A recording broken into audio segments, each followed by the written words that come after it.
قربانی واجب ہونے کے لیے کتنا مال ہونا چاہیے؟ ہر بالغ مقیم یعنی مسافر نہ ہو، مقیم ہو، مسلمان مرد و عورت مالک نصاب پر قربانی واجب ہے۔ اب مالک نصاب کون ہوتا ہے؟ اصل چیز تو یہ سمجھنی ہے نا، عقل والا ہو، پاگل نہ ہو، بالغ ہو اور مقیم ہو۔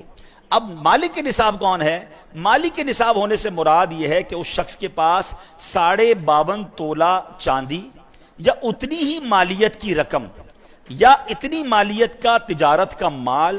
یا اتنی مالیت کا حاجت اصلیہ کے علاوہ سامان ہو۔ آج کل نصاب کی 1,40,000 کے قریب تھی رمضان میں، آلموسٹ سمجھ لیں کسی کے پاس اتنے پیسے ہوں 1,40,000 کے آس پاس، 52.5 تولہ چاندی، آج کا ریٹ مجھے نہیں پتا، تو اندازاً یہ 1,40,000 رمضانوں میں بتایا گیا تھا، تو ہم سمجھ لیں اتنا ہی کسی کے پاس اتنے پیسے ہوں یا اتنا مال تجارت ہو، سونا چاندی ہو، یا اپنی حاجت اصلیہ ضرورت کی چیزوں سے زیادہ سامان ہو گھر میں یا کہیں پر، تو اب اس پر، اور اگر اس پر جو قرضہ ہو وہ مائنس کرنے کے بعد، تو پھر اس پر یہ نصاب باقی رہے گا، تو یہ جناب قربانی اس پر واجب ہو جائے گی۔ قربانی کے دنوں میں اگر یہ اتنے پیسے ہیں تو اس کو قربانی کرنی ہوگی۔ اب اس میں ایک اور غلطی لوگ کیا کرتے ہیں، پورے گھر کی طرف سے ایک قربانی کر دیتے ہیں، ایک بکرا لے آئے، نہیں،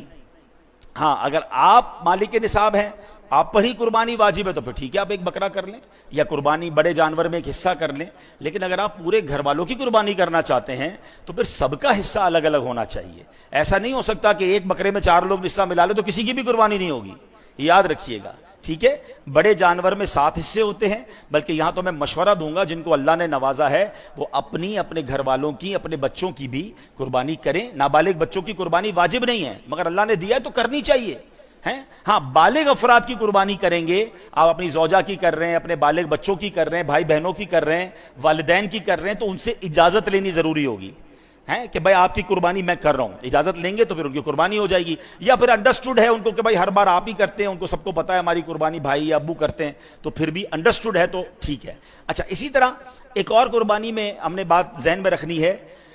کہ قربانی میں اگر کوئی عقیقے کا حصہ بھی ملانا چاہتا ہے، وہ سمجھتا ہے کہ میرے پاس ایک حصہ ایکسٹرا ہے، اگر کسی کا عقیقہ باقی ہے تو وہ بھی کیا جا سکتا ہے۔